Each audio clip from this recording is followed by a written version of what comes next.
My sister said it would be good for me, that I'd been too plugged in lately. She smiled like she had it all figured out, hands on the steering wheel as we wound deeper into the forest. There were no signs, no service, no sound except tires over gravel and the occasional bird call. She called it a healing retreat. I tried to believe her. The cabin was nothing like the photos she'd shown me. The porch sagged, paint peeled from the siding like sunburnt skin. One window was boarded up, the other so dusty it dulled the sunlight. Inside, it smelled like old wood and something faintly metallic. No Wi-Fi, no food except a few dusty cans, no signal. She said it was part of the detox. "You'll thank me," she grinned. I didn't argue. I trusted her, like always. That night, I fell asleep listening to the forest. But when I woke up the next morning, her car and she were gone. At first, I didn't panic. Maybe she ran out for coffee, supplies, something. I checked my phone. No bars. Walked the perimeter. Called her name.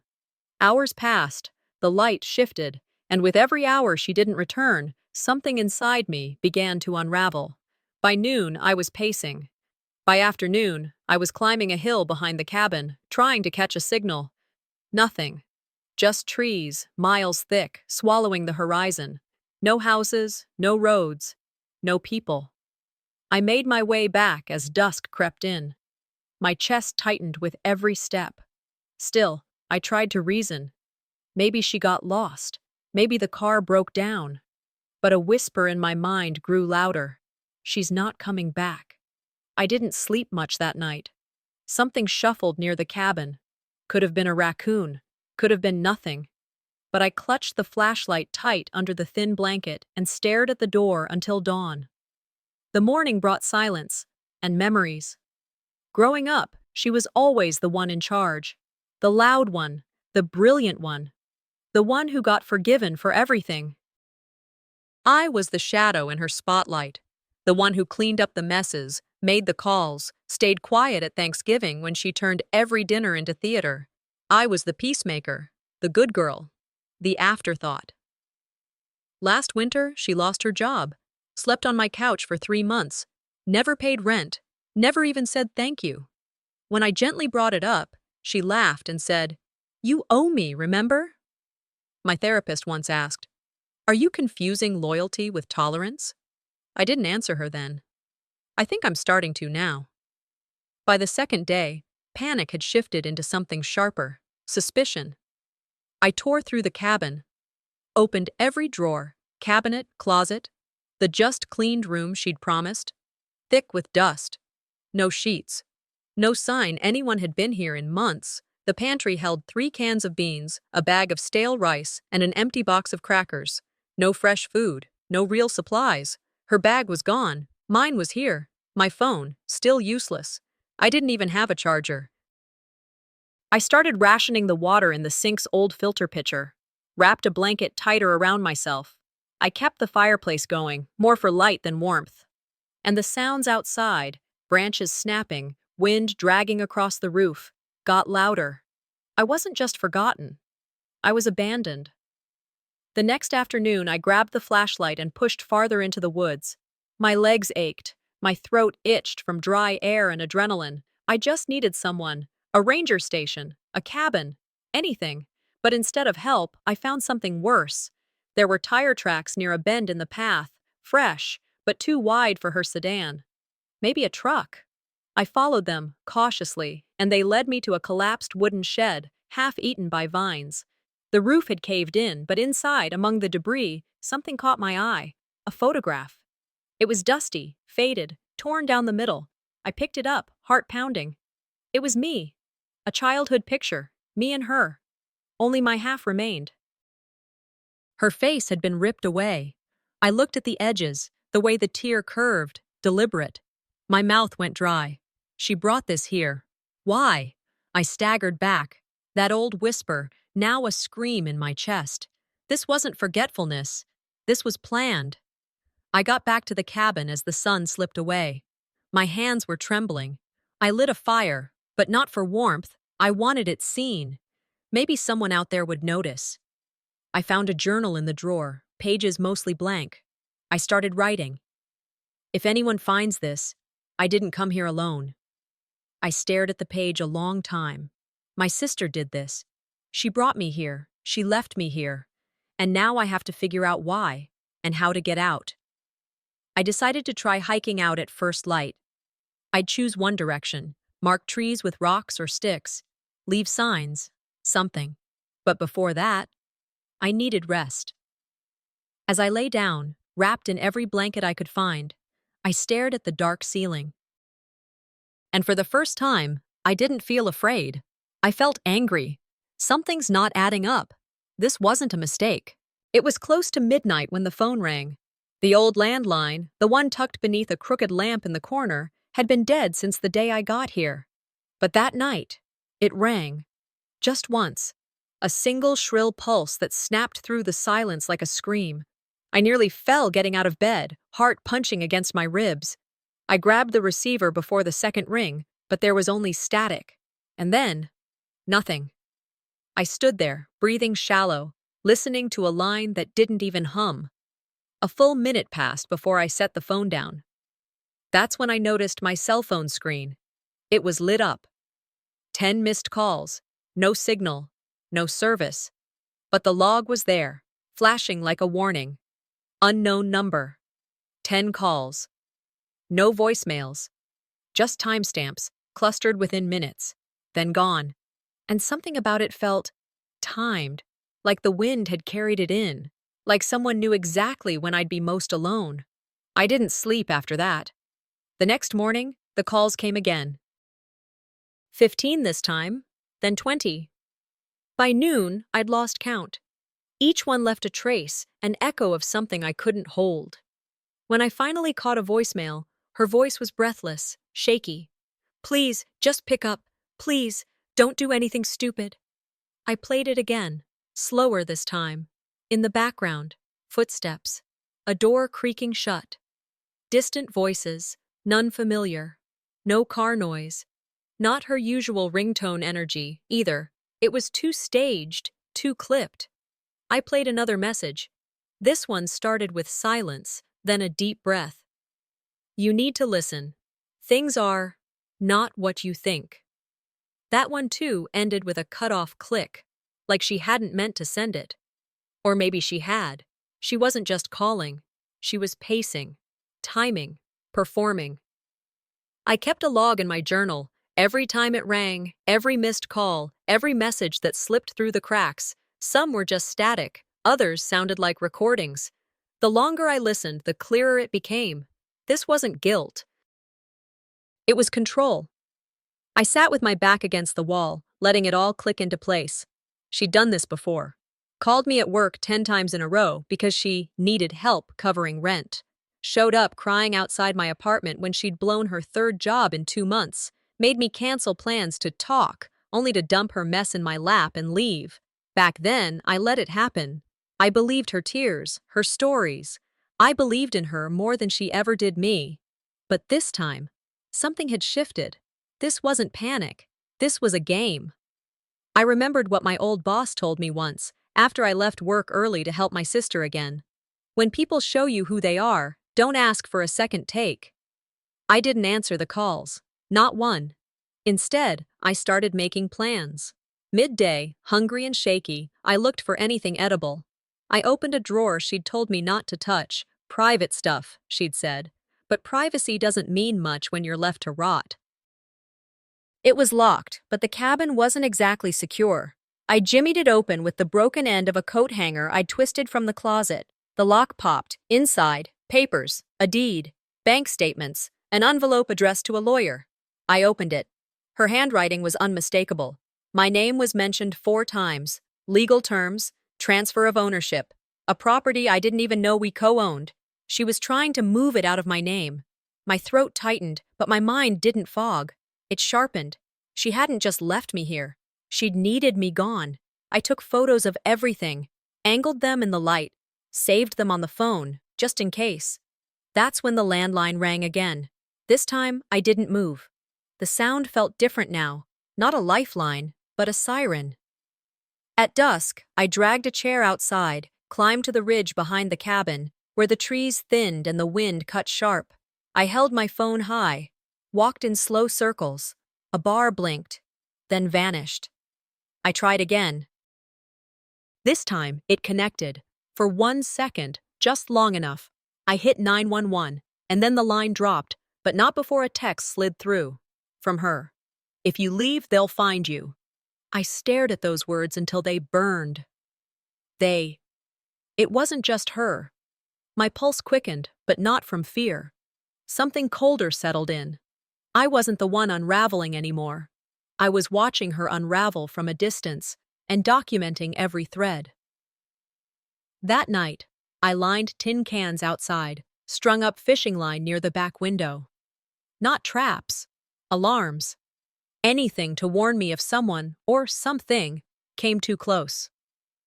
I sat near the fire with the journal, flashlight in hand, listening. And then, 3 knocks. I didn't rush to the door this time. I waited. 10 seconds. 20. Nothing. When I opened it, the cold hit my skin like ice. No one there. Just a small box, wrapped in brown paper. No name. Inside, a photo. It was me, at graduation, alone. Smiling, cap tilted. But someone had cut out every face in the crowd behind me, deliberate, quiet, calculated. I stood there for a long time, holding the picture. Then I whispered into the dark, "This isn't about you anymore." I packed the documents, the photo, the journal. At dawn, I would move, not run, move, because this wasn't fear anymore. This was survival. The 5th day began with a sound I couldn't place. At first, I thought it was the usual, the creak of the old cabin shifting under the cold air, the branches scraping the roof. But then it came again, a faint tap, a pause, another tap, not random, not animal. It was a rhythm. I stayed still on the cot, counting each beat like heartbeats. The early light cut through the blinds, showing new scratches along the floor near the edge of the bed. My chest tightened. I'd checked that spot before. There'd been nothing there. I slipped on my boots, grabbed the flashlight and the kitchen knife. My hand hovered over the plank where the marks ended. The tapping stopped as soon as I knelt down. For a moment, everything was still, too still. I wedged the knife between the boards and pried. The wood gave way with a low groan. Underneath, darkness.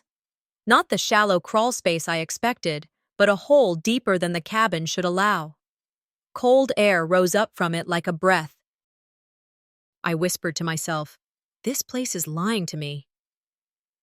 I lowered the flashlight. The beam cut into a narrow cellar. Bare earth walls, shelves lined with mason jars filmed in dust, newspapers stacked in brittle piles, their headlines from the 1980s. The smell was metallic, damp. This wasn't on any of the blueprints I'd seen when she convinced me to come here. My foot hit the first rung of an old ladder bolted to the frame. Each step moaned but held. I descended slowly, the knife clenched in my free hand. At the far end, against the wall, stood a metal trunk. Its latch was stiff, but not locked. I opened it. Inside were envelopes, thick and worn, bound with twine. I slid one open. Photos spilled out, scattering across the floor. My breath caught. They were all of me. Some were from childhood, me on a swing at our old house, me asleep on the couch with a book. Others were recent, impossibly recent. Shots of me leaving my last job, me walking to my apartment. Different angles. Different cameras, some grainy, some crystal clear. My throat felt raw. These weren't family keepsakes, these were records. One photo had writing on the back, just in case she forgets who she really is. I dropped it like it burned. The smell of her perfume floated up from the envelope, fresh, not old. I thought of that first night, how I'd caught the same scent in the hallway and dismissed it as memory. She had been here, not months ago, days, maybe hours. I climbed back up to the cabin, eyes scanning every surface. In the attic crawl space, I found cigarette ash on a beam. She quit smoking 5 years ago, but here it was, fresh and black. The thought hit me hard. She hadn't abandoned me. She'd planted me here, like bait, like evidence.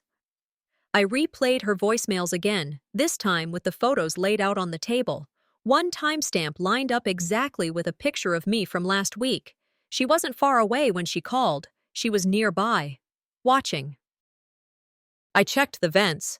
In one, behind a loose grate, I found a small battery-powered camera aimed at the bed. Its red light blinked once, then went dark when I pulled it free. My hand shook, but my voice didn't when I muttered, "Smile, sis, you're about to go viral." I powered up my phone, enough to send myself the footage and email it to a friend. The signal flickered, but held just long enough to send. I put the phone on the table and opened the folder from before. Inside was a rental agreement. The cabin leased under a false name, 6 months prepaid in cash. My name listed as the emergency contact. My heart pounded as the picture completed itself. She had built a paper trail to make it look like I lived here by choice. This wasn't abandonment. This was a frame-up. I whispered, "You picked the wrong woman to gaslight." As I moved toward the door, ready to step outside and clear my head, I saw it.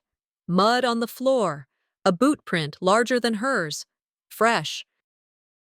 The trail led from the door toward the trees, not toward help, away.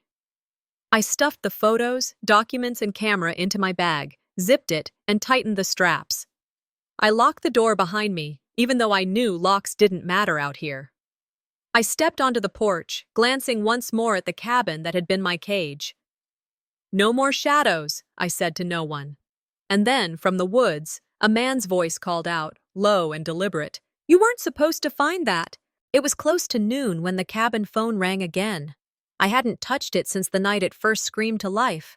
This time, it didn't ring long. One breath, two, then a click. A voice followed. Raspy. Male? No. Female. Shaky. I froze. The recording played through the crackling static. "She never had the right to do this," the voice said. "She falsified everything. You were supposed to get the house, not her. She—" The message cut off. I stood there, knuckles white around the receiver, heart thudding. I rewound the tape, again and again. It hit me on the third listen. That voice belonged to Aunt Clive, the one who never took sides, who stayed neutral when everything fell apart after Mom died. I whispered, "You knew." I grabbed my phone, tried to call her. No signal, no surprise. But something shifted inside me. Someone else was cracking. Someone close to her. I returned to the trunk I'd found beneath the cabin and dug deeper, pushing past the photos and dust. Near the bottom, a yellowed envelope, sealed and marked only with my name. My fingers trembled opening it. The handwriting stopped me cold. Mom. Her looping script was shaky but unmistakable. "To my daughters. Tamsin and the one who never asked for more." I read slowly. "I kept secrets. I was scared. But if you're reading this, then one of you has found your way through the dark. I pray it's the one with a quiet heart, the one who listened. I couldn't protect you both, but maybe I can set the record straight." She spoke of the house, the land, the will, that she was pressured to change things, that her youngest will know one day. Tears came without warning. I hadn't cried since the second night. Now it hit like a storm, not from sadness, from recognition. Mom had believed in me, long before this mess began, before Tamsin turned truth into theater. I clutched the letter to my chest and whispered, "You left me the key. Now I have to figure out what door it opens." I dialed Clive again. This time the call connected. Her voice. "Meet me at the church ruins. 30 minutes. Come alone." I didn't hesitate. I packed the letter, the flash drive, the camera. My boots hit the muddy trail with weight. It had rained earlier, and the air was heavy. The forest was no longer just woods. It felt like a passage. Branches scraped my shoulders. Leaves whispered doubts. Halfway there, another voicemail came through. Tamsin's voice. Calm, smooth, like butter sliding off a knife. "Don't dig where I buried you." I stopped walking. The air stilled. I stared at the message. My thumb hovered over reply, but I didn't respond. I slid the phone into my pocket and muttered, "You buried the wrong one."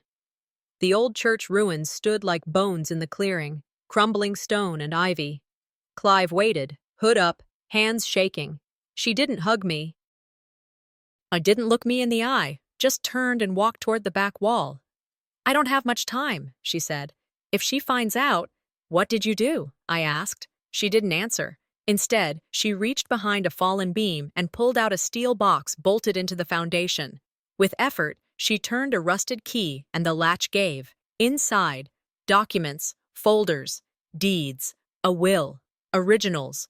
My name was on the property deed, not crossed out, not scribbled over, just printed, clean, right. Clive's voice cracked. She threatened me, said if I didn't change the papers, she'd expose something about my son. I was weak. I thought she'd let it go. "You lied," I said. "I didn't mean to. I thought she'd stop. But she never stops." I took out my phone. "Say it again." Clive looked at me, eyes full of guilt, and nodded. "She forged everything. Your mother never meant for this place to be hers." I hit record. "Keep talking." She did. When she finished, I thanked her. Not with words, just a nod. She looked at the ground. "She'll come for you now," she said. "This changes everything." The walk back to the cabin was slow. Rain picked up, heavier now, soaking through my coat. I clutched the satchel tight to my side. The trees felt closer. The path felt longer. Every sound sharpened. I reached the porch. The cabin door stood ajar. Inside, the lights flickered like breath on a mirror. I stepped in, flashlight raised. The room smelled wrong, like cologne and wet earth. Something metallic. A curtain moved in the corner. I didn't speak, just pointed the recorder at the shadow. It stepped forward. "You think you found everything?" the voice said, low, certain. The storm outside had deepened into a growl, the kind that makes the walls tremble. I stood still, my hand on the flashlight staring at the curtain. When it moved again, I expected Tamsin. Instead, a man stepped out of the dim light, late 40s, lined face, soaked jacket. For a second, I thought my memory was playing tricks. Then I knew. Leo, the man who used to show up at barbecues when we were kids, the one who vanished when Mom died. "You weren't supposed to remember me," he said softly. His eyes were heavy with something I couldn't name. I kept my voice steady. "You're going to tell me why you're here." "I'm not here to hurt you," he said. "I'm just here to deliver a message." He handed me a sealed envelope. His fingers brushed mine, cold, shaking, and then he was gone, swallowed by the storm. I locked the door behind him and stared at the envelope. My heart was beating like a drum. Fear, yes, but something else too. A steadying resolve. Inside was Tamsin's handwriting, clean, neat, almost serene. "I never meant to hurt you," it began. "I meant to remind you. There's still a way out. Stay silent about what you found and leave tonight. This will be over." She went on, describing the cabin as a test, a twisted inheritance trial. "One you failed." I read it twice. Each sentence felt like a knife wrapped in velvet, a threat pretending to be a peace offering.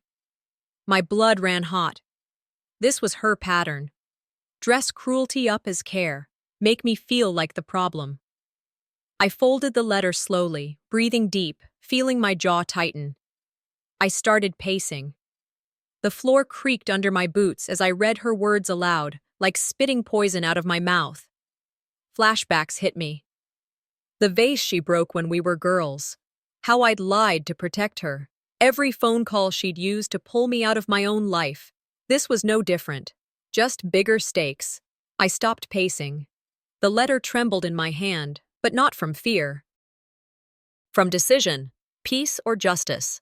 I knew my answer. I wasn't writing her back. Not on paper. I set the hidden camera up again, facing me this time. The red light blinked. I stared into it, steady. "You left me here to break me," I said quietly. "You forgot who I've become." I listed everything. Every lie, every document, every voicemail, every recording I'd collected. My voice didn't shake. "If anything happens to me, it won't disappear. Neither will you." I uploaded the file to the cloud, sent a copy to a journalist friend I trusted. No theatrics, no pleas, just facts. Controlled rage in a measured tone. Then I wrote a single text to her. One last chance to come clean. Tomorrow noon. I turned the phone off and shoved it into a drawer. For the first time since she'd left me, I sat down without fear. The storm rattled the windows. I opened my journal and began writing again. Every detail, every timestamp. A habit that had saved me more than once. She thinks this is about inheritance, I wrote. But this is about identity. Night fell hard. The wind howled, rattling the door. I double-locked it, tightened the shutters. My muscles loosened just enough to let my head rest back against the wall. Then, a knock. One, another. Silence. I grabbed the knife and flashlight, moved toward the door, my breath slow and deliberate. A piece of paper slid under the crack, a hand-drawn map. On the back, in a scrawl I knew too well, "Your answers are buried where it all began." I held it up to the dim light and whispered, "What else are you hiding, Tamsin?" I left before the sun had risen, clutching the crumpled map Leo had left behind, flashlight in my other hand. The woods were a different creature at this hour, wet branches brushing against my coat, moss swallowing the path. I'd walked these woods as a kid, Dad leading the way, Tamsin trailing behind, always whispering secrets to Leo I was too young to catch. The name on the rusted sign ahead stopped me in my tracks, Watson's Clearing. I hadn't thought about that place in decades. We used to bury things here, old toys, burned letters. Tamsin called it the family's quiet spot. My breath fogged in the cold as I realized she wasn't just sending me anywhere. She was sending me back to the place she'd learned how to hide things. My anger sharpened into focus. I knelt at the tree marked with an X, the bark cut deep and blackened with age. The earth was hard and slick, and it took me nearly an hour of clawing and scraping to reach something solid. A metal box wrapped in plastic emerged like a fossil from the mud. My hands were numb, but I forced the latch. Inside, papers, photos, tapes, a letter addressed to Leo in Tamsin's handwriting. "We can't let her know what Dad did." Bank statements showing money transferred to Leo, and another name, RM. I didn't recognize it. At the bottom, a photograph from 1998. Tamsin and Leo in front, smiling. I'm blurred in the background, crying. That was the summer I'd gone missing for a few hours on a camping trip. I thought it was a joke back then. Seeing it now, I felt the ground tilt under me. This wasn't a joke. This was a rehearsal. The photo dragged up memories I'd buried. I was 9, lost under a tree, listening to Tamsin and Leo laugh somewhere in the distance. I remember the panic, the shame when Dad found me, and Tamsin spinning a story about me wandering off. My throat tightened. They had been practicing my erasure for years. I whispered it to myself. She's been planning to erase me for decades. The forest swallowed my voice, but I didn't care. The truth was out now, at least in my head. I thumbed through the tapes next. One was a voicemail from Leo to Tamsin. "She's starting to ask questions. Get rid of the cabin." The pieces clicked together. This wasn't Tamsin alone. Leo had been in on it all along. There was even a draft of a revised will with Tamsin listed as the sole beneficiary. My blood heated. They hadn't just been testing me. They were making sure I was too unstable to fight back, too broken to claim anything. But they'd underestimated me. The fear I'd felt for days was gone. All that was left was a calm, cold determination. I pulled my phone out, photographed everything, backed it up to the cloud again. This time, I didn't wait. I called my journalist friend. "Meet me today. I have names and receipts." My voice was steady. I recorded a second video, laying the documents out on the forest floor. "This isn't just about money," I said to the camera. "This is about rewriting who I am." My fingers bled from the digging, my knees ached, but I stood up taller than I had in days. I was done being their pawn. The path back to the cabin felt shorter, even though my body screamed. By the time the roof came into view through the trees, smoke was rising from the chimney. My stomach dropped. I'd left it cold. The lock was splintered. I approached in silence, every step measured. Inside, a man sat on the couch like he owned it, sipping tea from my mug. Dark coat, lined face, the faint smirk of someone who's been waiting. He looked up slowly. "Hello, sweetheart," he said. "Miss me?" It was Richard. The name on the bank transfers. My mother's old boyfriend. He shouldn't even know I was here. The rain hadn't stopped. It poured like it meant something. The kind of storm that made you sit still and think. I sat up on the couch, heart thudding with the memory of Richard's voice the night before. I checked the lock, still broken. His mug, empty. Gone. But the map? Still there on the table. A thick arrow drawn toward a small clearing I didn't remember. I stared at it, jaw clenched.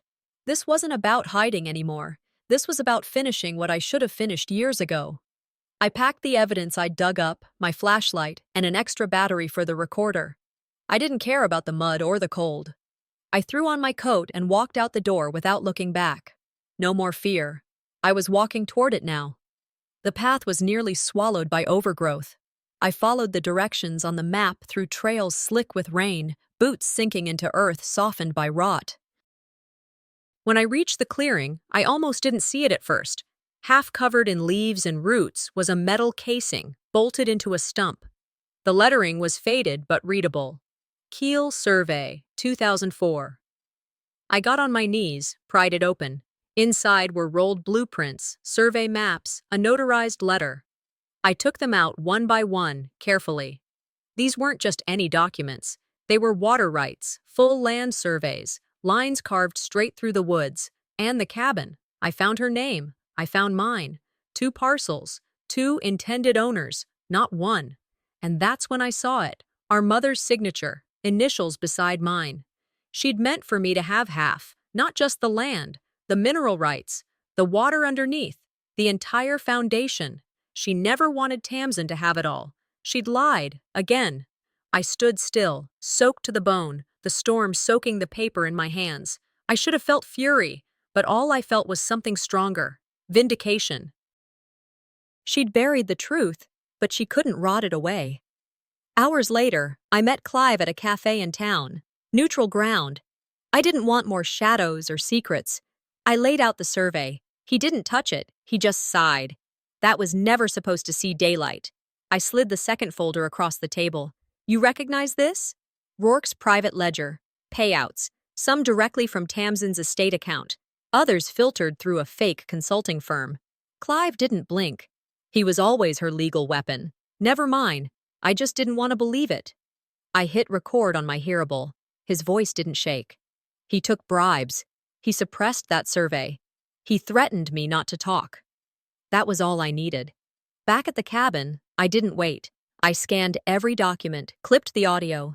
I uploaded it all to a small local news blog known for exposing family feuds and corruption cases. I didn't think it would go far, but by mid-afternoon, I was wrong. Social media caught it. Posts started spinning, resharing, twisting. She faked her disappearance. Wynona's unstable. She's just mad she didn't get the money. A video thread called me emotionally unfit. Another said I'd been institutionalized. I didn't say a word. I didn't argue. I saved every screenshot. They wanted me to shut up. But I was just getting started. That night, I issued a statement. No press, just truth. A digital drop of the survey, the ledger, the letters. A video from the clearing. My voice steady. This isn't about inheritance. This is about identity. About truth. About rewriting a story someone else tried to erase. I streamed live from the front porch, showed them the cabin, the roots, the map, everything. For the first time, people listened. Comments flooded in. Why wasn't this known sooner? Why did they hide this? I ended the live stream with one sentence. This isn't revenge. This is reclaiming what was always mine. Not long after, the phone rang. No number. When I answered, it wasn't a voicemail this time. It was live. Her face. Her voice. Tamsin. She was standing outside. The storm still falling behind her. No umbrella. No coat. Just her face. Inches from the screen. You think you've won? She said calmly. You've only begun. And with that, the screen went black. I heard her car before I saw it, tires crunching on wet gravel, a slow, deliberate roll. The sky was closing in on evening, everything dim but sharp, like the edge of a blade. I stepped out of the cabin and waited. No trembling this time, no hiding behind walls. She parked crookedly, door swinging open like she rehearsed it. Tamsin stepped out in a crisp jacket, hair done, makeup set. She looked more like a press release than a sister. "I just want to talk, like sisters," she said, her tone honeyed but flat. I didn't move closer. "Sisters don't abandon each other to wild animals," I said quietly. My voice was calm enough to cut. She flinched, but held her smile. The old playbook, control the scene, frame the story. But she didn't see my phone in my hand already streaming live. Thousands of eyes were there before hers even met mine. I held up the ledger, the survey, the letters. "Say it," I told her. She smirked, tilting her head like we were children again. "You were always dramatic. That's why they hid things from you." "Who's they?" I asked, louder. The camera picked up the edge in my voice. "Tell them." Her mask started to slide. She glanced at the papers, at the phone, at the woods behind me. "It wasn't all my idea," she said finally, her voice cracking like old wood. The comments rolled in fast. Emojis, hashtags, disbelief, anger. I didn't blink. "Then tell them whose idea it was," I said. She stepped closer, eyes burning. "You want the truth?" Mom was going to rewrite the will the week she died. She'd changed her heart. She left you a letter I never delivered. My throat went dry. "Her last words?" I whispered. "She called your name. Just yours." For a second, the whole world went quiet. The live stream exploded with hearts, crying faces. "We believe you." But I only heard the echo of my mother's voice in my head, soft, calling me Little Star. I hadn't heard that name since I was 12. I sank to my knees right there on the forest edge, gripping the bark of a tree, rain sliding down my face with tears I couldn't hold back. I didn't stop the camera. This pain wasn't private anymore. It belonged to truth. I wiped my face, stood up, walked to her car, placed the documents on the hood. "Take them. Twist them. You'll fail. The world already knows now." She stared at me like she didn't recognize me. I quoted Maya Angelou under my breath. "When someone shows you who they are, believe them the first time." Tamsin turned to leave but couldn't. Protesters, people from town, old neighbors, faces from the past, had blocked the road. They wanted answers too. She was trapped now, not me. By nightfall, the cabin was silent again. My phone buzzed. One new voicemail on the backup line. Leo's voice, calm and cold. "You've made your move, now I make mine." A howl rose in the woods. Not an animal. I closed the curtain slowly, every nerve awake. I left the cabin before sunrise a week later. The woods were damp and quiet, mist clinging to the trees like a memory that didn't want to let go. I packed carefully, folding each item into boxes, leaving behind only a single note on the old table. "Thank you." I locked the door and walked to the car with Scout at my heel. As we drove down the winding road, the trees thinned, the air changed, and the city began to rise in the distance. Carole King's "It's Too Late" came on the radio. It felt fitting, like the world had been waiting for this moment too. My inbox was full of requests, podcasts, news outlets, even book agents. I ignored them all. Before anything else, I stopped at Mom's grave. I stood there, no bitterness left, only a steady voice that said what I had been holding in. "I'm still here. I'm okay." In the city, I met Elaine at her office. She was the only lawyer Mom had ever trusted. We sat across from each other with a stack of documents between us. The ledger, the survey, Tamsin's recorded confession. Elaine skimmed the pages with a practiced eye, nodding as she made notes. "We'll file to challenge the will," she said. "Fraud, coercion, concealment. This isn't just a case, it's a correction." I felt my shoulders loosen, like a weight had been shifted from my back to the table between us. She added softly, "It may take time, but you're going to win. Not just the inheritance. Your voice." I nodded.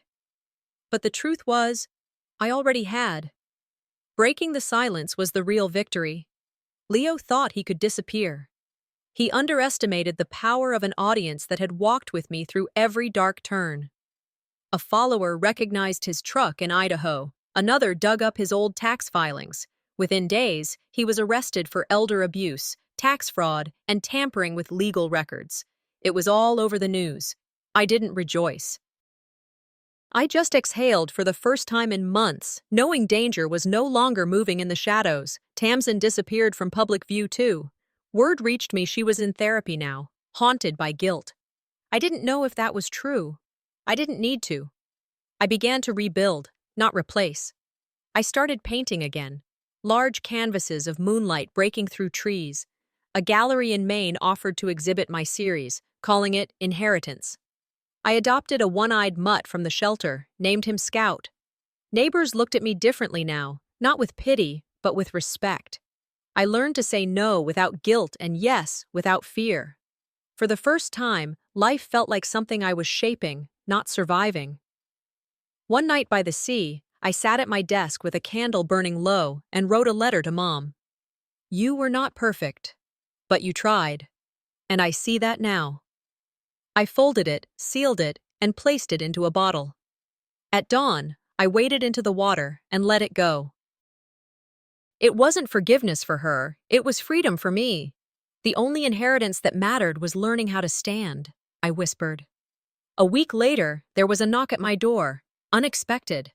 I opened it to find a girl, maybe 15, holding a canvas I'd painted years ago. Her eyes were steady, like she had traveled far. You don't know me, she said softly, but I think you knew my grandmother. My breath caught.